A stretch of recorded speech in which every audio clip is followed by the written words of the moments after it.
Hello everyone. Today we are going to know about some symptoms and sign of Kundalini awakening in our body. How it happens. Let's get to know.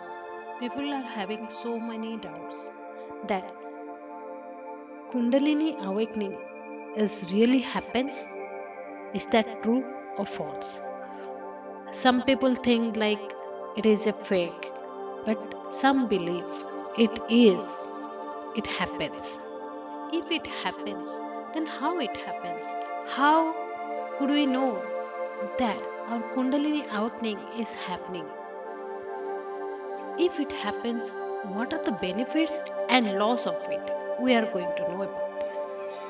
Some people says awakening of Kundalini is too dangerous.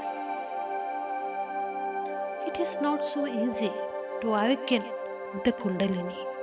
For some people, it will take few days. For some, it will take few months or it might take some years. We don't know how much time it will take exactly. But we can keep on doing the meditation. Through meditation, we will get this process. But it is not so easy.